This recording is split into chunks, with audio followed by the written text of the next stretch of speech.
From the corner of the crowded room, Lou watched a woman in a white beaded dress fly. A normal sight in this den of inequity. Her frayed nerves itched for another drink. How many had she had? She couldn't remember. One more elixir couldn't hurt. Bliss, perhaps, or a shot of adrenaline for dancing. Locq's city council had banned elixirs, claiming they were too dangerous. They underestimated how much people love danger. She joined the line for the bar, swaying a little. A young man caught her elbow. Her heart raced. If he saw her speaking to another man. "Miss Thornley?" the stranger asked. He was handsome. Dark hair, brown skin, amber eyes. Vaguely familiar. "I have a proposition for you."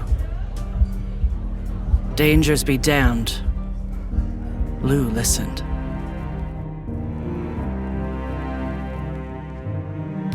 Realm presents Elixir, Episode 1.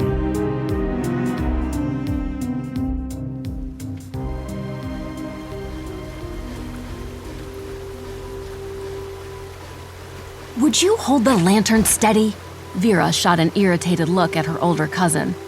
Rolf was her right-hand man, in both her legitimate and off-the-book ventures. But he didn't make the best thief. Be a lot easier if you'd hurry up. The two stood on a narrow catwalk, suspended midway up the towering machinery chamber inside the Dwemer River Dam. With a huff, Rolf straightened his gas lamp to illuminate a glittering wall of quartz pipes and faucets. Vera fitted an empty flower vase under a faucet. It was the best she could do on short notice. Normally, when she robbed the dam, she was better prepared. She hated rushing in here last minute, but lately the council had been wising up. Together with a bevy of her cousins, Vera Reeves ran the oldest and most famous hush bar in Locq. She'd inherited the business, plus all its inherent risks, when the city council banned the sale of elixirs and imprisoned her father. Duke and Duchess Thornley, prominent gentry members with a seat on the city council, had convinced everyone that elixirs were immoral and dangerous. In her opinion, the city council members were the real criminals. But technically, she was in the process of robbing them, so maybe she couldn't talk. She opened the tap just enough to let out a trickle of water. Any more, and she risked tripping the alarms.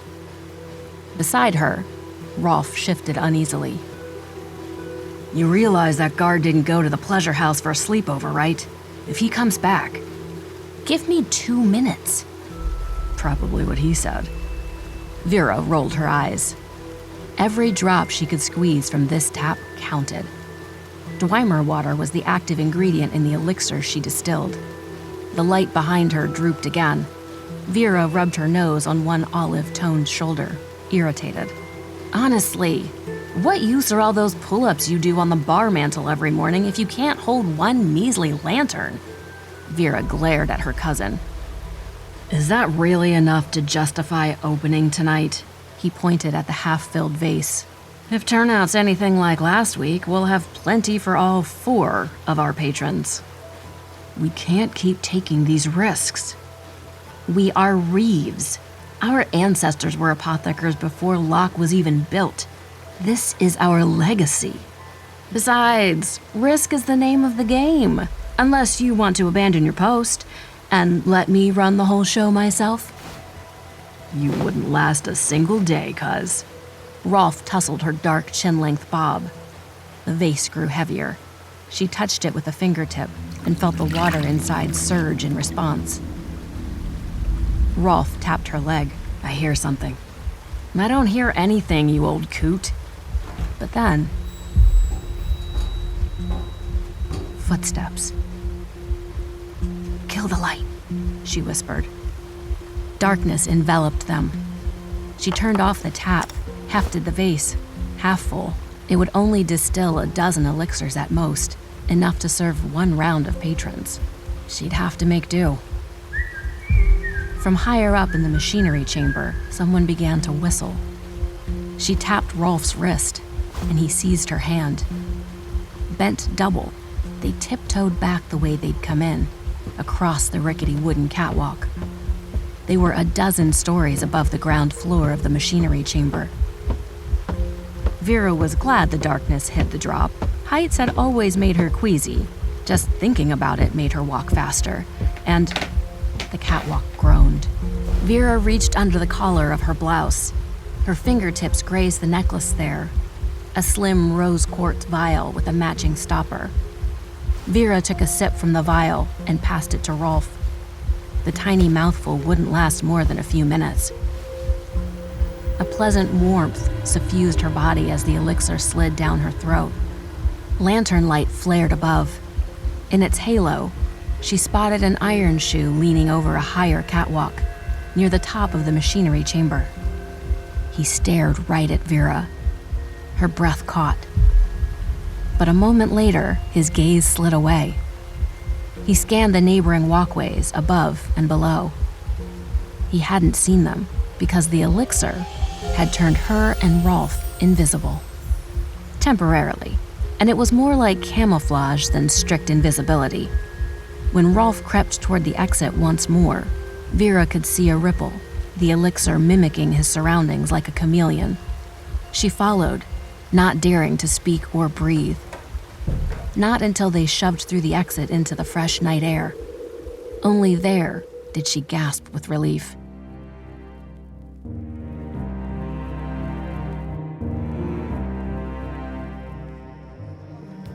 Elsie checked both ways before she crossed the street.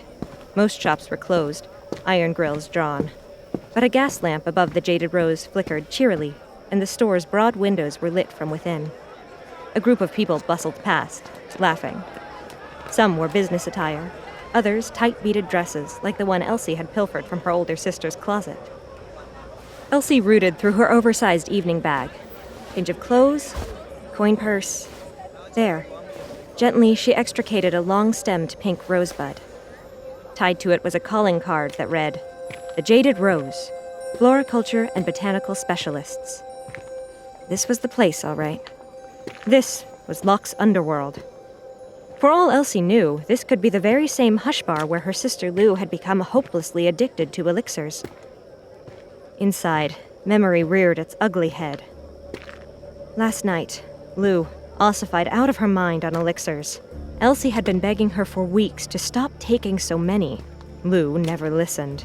Elsie had nursed her sister through come-downs, shakes, multi-day hangovers. Last night was different. Last night, Lou had been scared. "You don't understand!" Lou had gripped Elsie's hand so hard it hurt. "You don't see what's really going on here! Then explain it to me, Lou. Please. I can't. I need a clearer head. Tomorrow, we'll talk." Then today had dawned, and her sister was gone. Their parents believed Lou was just on another tear, run off with a mystery beau. They told Elsie not to worry. But their parents didn't know Lou like Elsie did. Lou didn't keep secrets from Elsie. Something is very, very wrong. And Elsie's only clue was this bar. Someone jostled her elbow. Elsie clutched the purse tighter. She'd never been to this part of town, much less alone, and at night. She steeled herself. She needed to do this. For Lou. Elsie ducked into the shop. Buckets of roses in every color dangled from the ceiling. A display of delicate glass vases in every color imaginable took up the left-hand wall. Elsie reached out to brush one with a fingertip. No, not glass. The vase was quartz. The old nursery rhyme about Dwemer magic came to her mind. "All the kings in all the courts hold less power than a sip from quartz." "Can I help you, miss?" Two salesmen, salesboys, really, darted forward. The boys must have been brothers. They looked almost exactly alike. One boy beamed. The other glared like she'd just kicked his cat. "Yes, She didn't know much about elixirs, but she grasped the basic concept of a hush bar. There would be a front business for show, then a secret passageway into the real party. I was actually hoping to stay a while. Enjoy some refreshments? She turned on the sunny smile that never failed to fill her dance card at the Gentry balls. Scowley's scowl deepened. Don't know what you mean. His brother elbowed him. Forgive his manners, miss. We have a wide selection of products. Perhaps one kind in particular catches your fancy? He glanced at the vases. Clearly, he expected some kind of signal. Damn. She probably needed a code word. Elsie affected a bright laugh. You play your parts admirably, boys. Now, let's see. She unclasped her purse. How much would it take to bribe her way inside? Scowley tugged his brother over to a spot he probably thought would be out of earshot. What are you doing? Come on, Benji, it's dead in there. Vera can't afford to be turning Gentry away. Elsie made as much noise as possible rifling through her bag to keep the boys talking. From the corner of her eye, she saw Benji shake his head. No pass, no entry, Art. That's the rule. Pass. Her fingers grazed the rosebud. She'd found it in her sister's ransacked bedroom this morning. The Jaded Rose calling card attached to it was Elsie's only clue to where her sister might have gone, to what had scared Lou so badly. Elsie withdrew the flower, studying the sympathetic brother. Art? Relief flooded his face. See, I knew it. She's no snoop.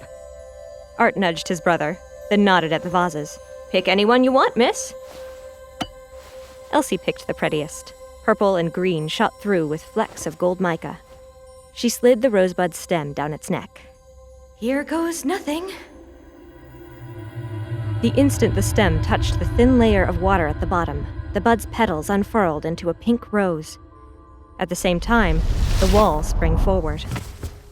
Behind the door, candles flared to life, as if by magic. A golden spiral staircase appeared to lead down into a black void. Elsie shivered. This was it. A hush bar. Home of Locke's biggest threat, according to her parents, anyway. Enjoy your evening, miss, Art called. Benji continued to glower. Oh, I intend to. Elsie expected a seedy basement. She found herself standing near the top of a room that would rival Locke's opera hall. Cathedral ceilings arched over black marble walls with sharp gold accents. A stage took up one wall. Fireplaces roared in the corners. Candles flickered on every table. But it was the bar that drew Elsie's gaze. Shelves all the way to the ceiling, lined with multicolored bottles. Elixirs. Elsie's breath caught. She watched a woman swing off a ladder, black bob swirling against her razor cheekbones. She poured something into a glass, slid it to an old man. He drank. Even from here, Elsie could see his white hair change to jet black. Wrinkles faded from his dark brown cheeks, and he returned to his table with a new spring in his step. She's an apotheker, Elsie realized. What am I getting myself into?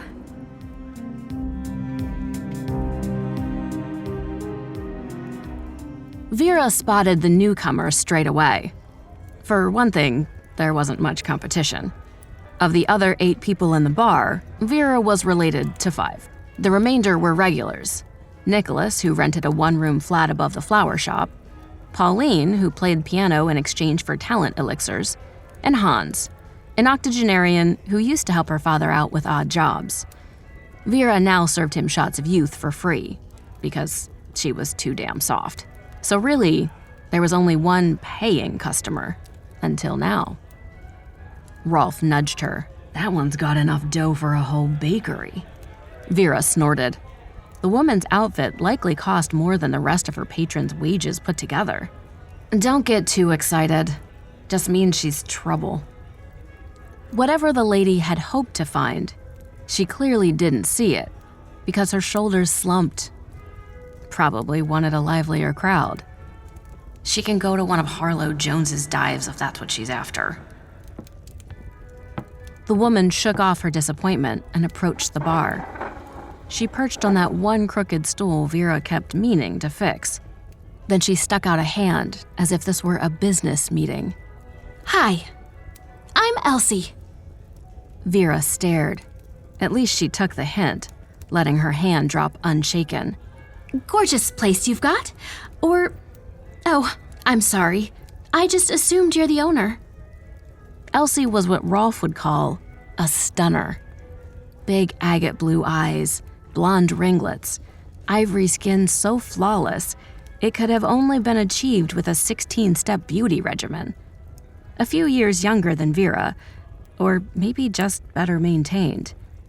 She also had an infectious smile, the kind that begged you to mirror it. Vera revised her earlier assessment. Not trouble, danger, with a capital D. You assumed correctly. I didn't catch your name. I didn't offer it, Vera thought. But what the hell? Vera. She tugged a cloth from her pocket and started wiping down the bar. What's your poison? What? No, I don't. I mean, I've never. Vera resisted the urge to laugh. No sweat. Dealer's choice it is. Vera had a knack for guessing what her patrons needed on any given night. While she scanned the shelves, Elsie trilled her nails on the bar. Really great place you've got here. Did I say that already? I love the, ambiance. Glad you approve, princess. Finally, Vera spotted what she was looking for. A bright orange citrine bottle. She plucked it from the shelf and paired it with a matching coupe. Are you always this surly to new customers? That might explain your utter lack thereof. I'll keep that in mind. Here. A flicker crossed Elsie's features. Fear? Anytime you're sampling a new elixir, test the nose first. Gives you a hint of what effect to anticipate. This elixir amplifies courage. Elsie fixed those big blue eyes on Vera while she bent over the cup and inhaled. It smells like my father's sailboat. The first time he let me take it out on the lake by myself. In summer. But how is that even? If you're about to ask me how that's possible, then I've got to alter my assessment of you. Not a princess. Tourist? No, I grew up in Locq, but I'm from a different part of town. Knock me down with a feather, I had no idea. What gives me away? You mean besides your shoes, your dress, your purse, your hairdo? Okay, fine. Elsie waved her napkin in surrender. Tell me, what's a fine gentry lady like yourself doing slumming at dockside? Vera kept right on smiling, like this was just a friendly chat. Internally, her mind raced. Elsie wouldn't be an iron shoe. Gentry had no need to take side jobs, and anyway, Vera's Aunt Maud worked in the department. She would have warned Vera if someone was about to poke their nose where it didn't belong. Elsie could still be a plant, though. The council had been vowing to clean out our city's gutters ever since they'd banned elixirs.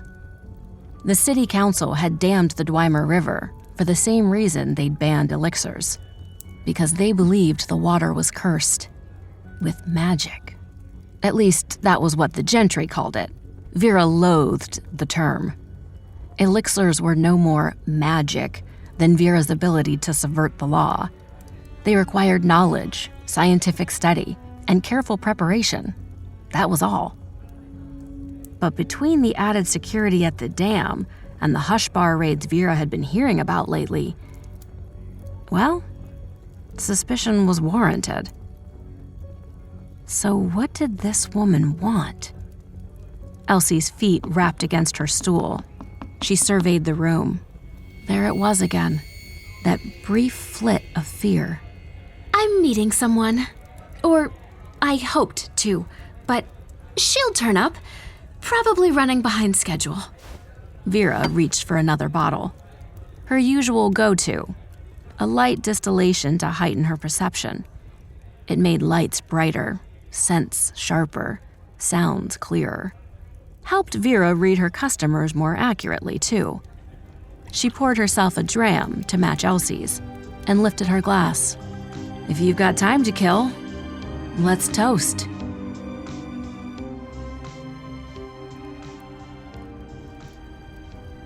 Elsie stared at her glass. The drink did smell incredible. But Elsie couldn't stop thinking about her sister. I'm sorry. I'm sure it's lovely. I just can't. She watched Vera drain her own elixir without a blink. Tell me you're not one of these anti-elixir fanatics. Elsie flushed. Her parents certainly were. In fact, they'd pushed the council to ban them in the first place. Which was why she couldn't admit to being a Thornley right now. Apothecars hated her parents. Vera would throw her out in a heartbeat. And then how would Elsie find Lou? I don't have any interest in politics. It's just... I've seen what happens if you take too much. My sister, I'm pretty sure she's in trouble, and I thought she would be here tonight. It was a long shot, but I didn't know where else to go. Vera's intense scrutiny softened. She was looking at Elsie, really looking, in a way that somehow felt both pleasant and unnerving at once. Unfortunately, this is it for our usual crowd. I'd remember if I'd seen anyone who looks like you. Vera's gaze only dipped over Elsie's figure for a split second, but it was enough to send warmth radiating up Elsie's neck. Elixirs can be dangerous, but I ensure everyone drinking mine stays safe. It's my responsibility as an apotheker. The source knows some of us have forgotten that. How many hush bars are there in Locq? Lou had gotten elixirs somewhere. If it wasn't Vera's bar, perhaps she frequented one nearby. Couple dozen in Dockside alone. Not to mention the cads who sell homebrew on the street. I hope your sister's not drinking that swill. Although half won't even do anything. They're just sugar water. It could take weeks to search. Longer, if Elsie had to deal with her parents' constant interventions. The idea of slinking back home without her sister made Elsie want to scream. As was common for unwed gentry women in their mid-20s, Elsie still lived with her parents. She couldn't do it. She couldn't sit through interminable dinners with her parents while they pretended nothing was wrong, that Lou was just having a tantrum and she'd return soon. An idea struck. She brightened. Maybe I could stay here, as a sort of home base while I look. Oh, no. We don't. I can pay. Elsie snatched up her bag. She emptied her entire coin purse on the counter and watched with gratification as Vera's eyes widened. Plus, I can help out around the bar. Whatever you need. Maybe some new entertainment. This was what she needed. A foot in the door to the elixir scene. If Lou stopped by the Jaded Rose, Elsie could intercept her. If not, Vera's patrons and employees must know of other hush bars. And their clients. I'll wait tables. Clean in the back. Anything. Vera was still staring at the heap of coins when a back door banged open. Less than 10 feet from Vera, staring at them both, was a uniformed iron shoe. Elsie's jaw dropped. We're being raided.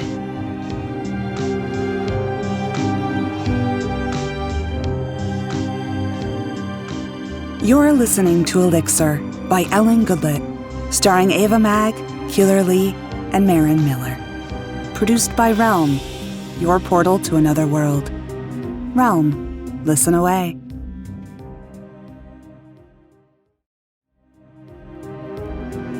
Elixir is written by Ellen Goodlett.